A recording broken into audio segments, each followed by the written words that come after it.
Hello and welcome to more Diecast 1747. Today is a bit of an unboxing video. These are a few cars from my summer haul, and while these three have already appeared on the channel, I don't think I've made an unboxing video on them. So I'll kind of go over those as well. But these other four models, I haven't done an unboxing video on. So let's get started.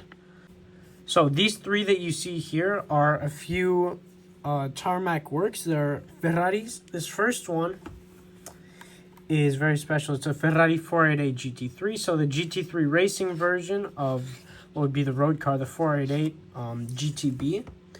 It's based off of that one, and you can see it's from the Macau GT Cup 2022, and it's screwed in here. I'm not gonna unscrew it this time because there aren't really any key details on the bottom. But as you can see here, it is an extremely detailed model. If you're wondering how well it rolls, not well. MiniGT, it rolls significantly better. These have the wheels very close to the wheel well for accurate detailing, but they tend not to roll very well. However, all details are there and are extremely accurate. I found especially the mirrors and especially the rear wings, they have extremely good details. The rims, pretty much everywhere you look, you're going to find accurate and very crisp details. Even carbon fiber detailing on the front spoiler here. So they're just very satisfying cars to look at. You get even this antenna here. The next model is this Ferrari Daytona SP3. SP3 standing for Special Project 3, the third car in the Special Project series. And it came in this big box because it had a magazine. Had a magazine that came with it, and this actually had a lot of useful information in it. It's where I learned that SP3 stands for Special Project 3. So I highly recommend this one. All of these Tarmac work cars come on a plastic base, similar to RLC cars. However, they tend to be much more detailed. So this Daytona SP3 has a very nice color.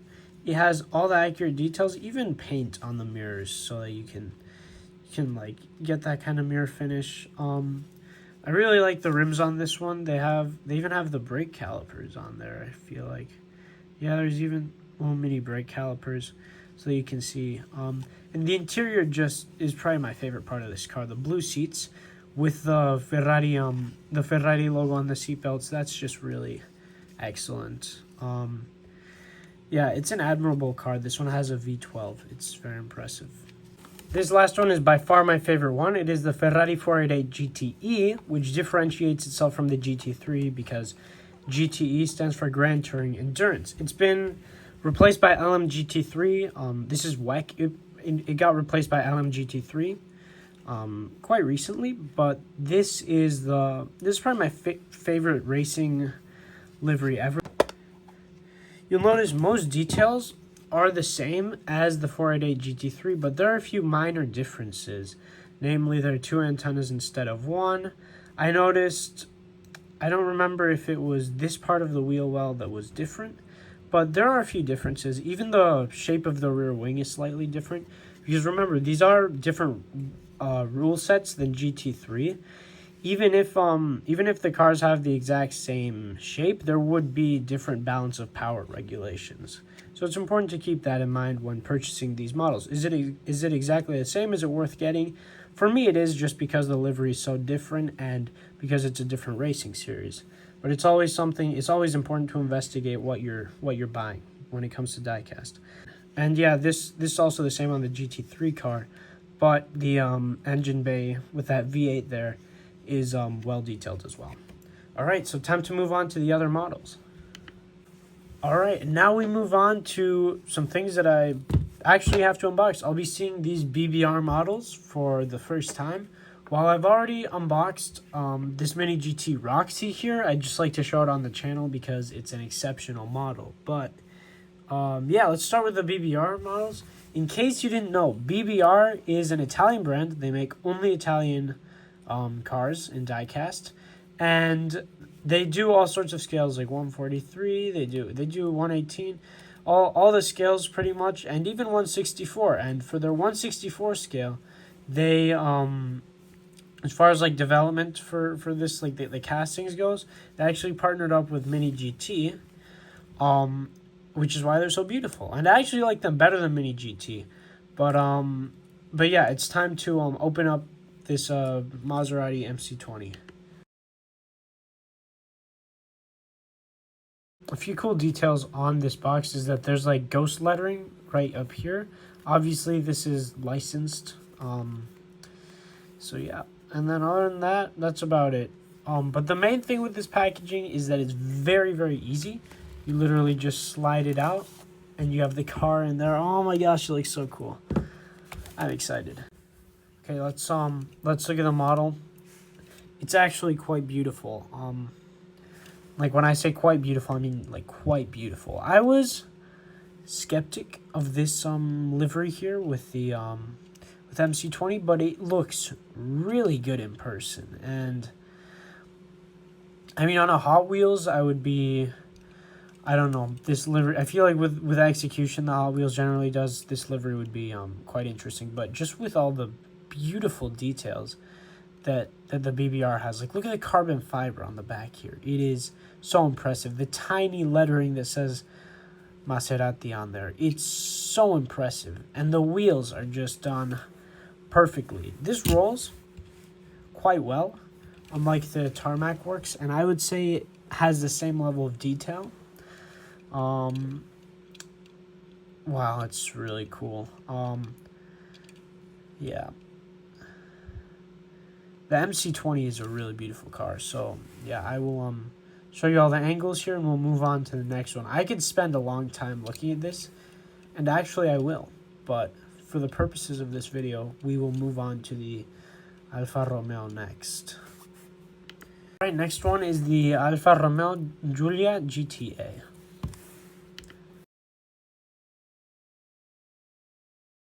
Let's open this one up. So Alfa Romeo Giulia is a car that I like a lot, and I think it's quite beautiful. It looks quite impressive already. Yeah, this one's a good one. It's quite unique compared to the other BBR models I have. The other two that I have that are not shown in this video are an F1 car and a Ferrari 296 GTB Assetto Fiorano. So this is pretty much the first like sedan I have in BBR, and I'm very impressed. Carbon fiber roof, carbon fiber everywhere. I think that's the main thing for this one. Maybe even more than the Maserati. Even the wheel well here has carbon fiber. There's a carbon fiber stripe there. If you're wondering what this 4-leaf clover is right here on the side, that's what Alfa Romeo puts on their like very high performance cars. It was a good luck charm for I think it was the founder of the company or a racer. Maybe no. It was a race car driver who raced for the for Alfa Romeo, and he would always put it on the side of his car for good luck. And the day he died, unfortunately, may he rest in peace, the day he died, he didn't have the 4-leaf clover. So it's a good luck charm, and it's just become an icon of speed for the brand ever since. But yeah, from the front, just that very aggressive view. The beautiful signature Alfa Romeo grille, triangle grille there. And the headlights are plastic, so actually immense detail there. And mirrors, carbon fiber, everything is carbon fiber. The spoilers, carbon fiber. It's just a beautiful model. Center exhaust as well. Yeah, I could dwell on this for a very long time. And you've also got those classic Alfa Romeo wheels. But yeah. All right, the next model is the Pagani Utopia. All right, I'll show you the box. Still, the ghost lettering is on all of them. And yeah, the Utopia is in its presentation color. It's I don't know. It's like, I mean, the colors, we'll see it in person, because I feel like in photos and videos sometimes maybe it doesn't come across. Yeah, it looks better in person. It's actually quite a beautiful color. I'll show you when it's out of the box. Try to show you this. So wow, it's heavy. It's really heavy, actually. So essentially, a lot of people on the internet have said that this is like a weird color to present the car in, and it's an interesting color. It really comes across quite interestingly on the camera, but I can tell you that in person it's a very beautiful color. It even has kind of like these speckles of glitter in it that I feel like in the camera it doesn't carry across quite well, but it is truly a beautiful color in person. Even if you like it on camera, it's better in person, trust me. But yeah, I think we can all admit that the shape of the car is absolutely perfect. It is classic and elegant. It's just, yeah, it's beautiful. Pagani has some epic interior, so I am very happy to see that BBR have carried that across into the diecast version. Some key details: the wheels, the rims are just luxurious. But the actual tires have Pirelli lettering on them. From the front, you have all the various intricacies of the Pagani Utopia, the very complicated front grille to the headlights, the beautiful headlights, and the mirrors are just perfect. My only complaint with BBR is I really wish I had moving parts, because I was just thinking of the car, and the entire cowl, the back opens to reveal the V12, the AMG V12, which you can see in there,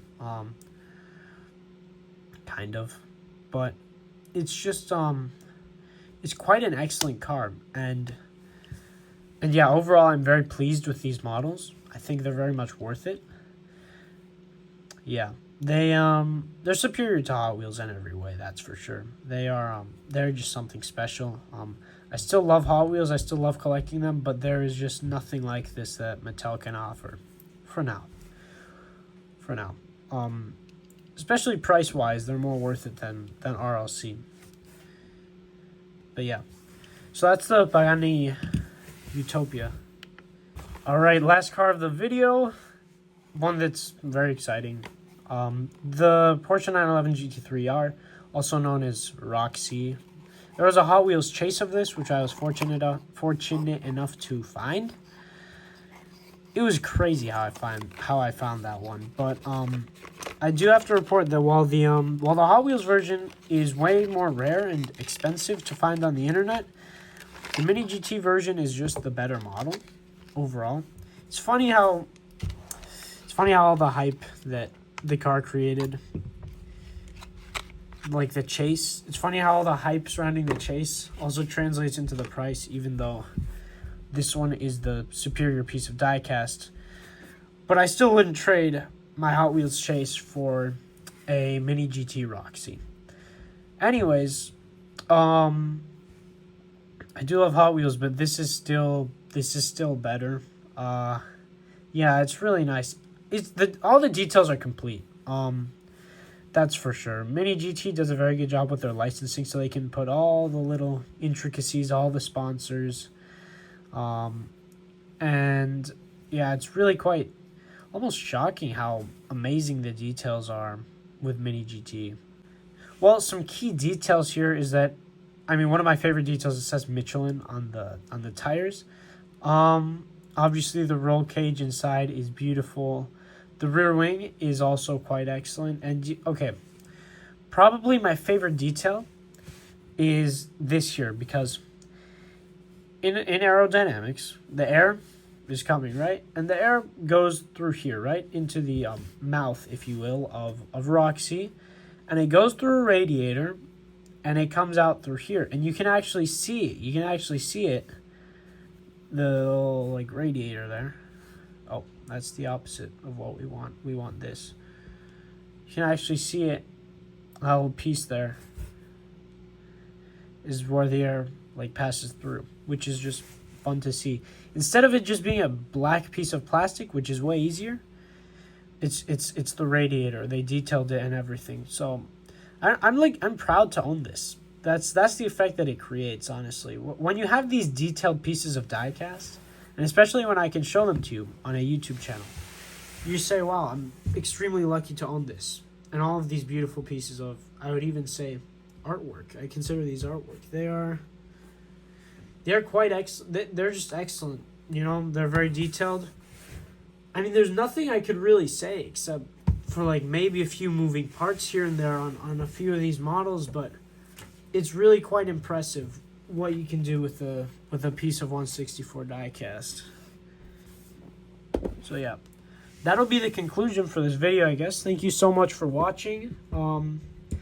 Yeah, I hope I can make even more videos. I really enjoy this, showing you guys my diecast collection. If there is a specific video that you would like to see, like for example, like compare MiniGT Roxy to Hot Wheels Roxy. Like, I'm not gonna open the Hot Wheels Roxy, but I'd gladly do the video. If you have any, like, if there's any video that you would like to see, do not hesitate to put it in the comments to let me know, because this channel is for you guys. It's not for views. It's not for how many subscribers you have. It's genuinely like I'm trying to do a good thing with my diecast collection. It's fun to make the videos, and it's fun to get like genuine like interactions in the comments. Like, oh, I'd like you to do this video where you like compare Elite 64 to this or that, or I'd like to see these models from your collection, or do you have this model in your collection? You know, all that kind of stuff. It's very good. But yeah, thank you so much for watching. Please be sure to like and subscribe. I know I just said it's not for the likes and the subscriptions, but it's an added bonus, if you know what I mean. So yeah, thank you so much for watching, and I will see you in the next video. Bye.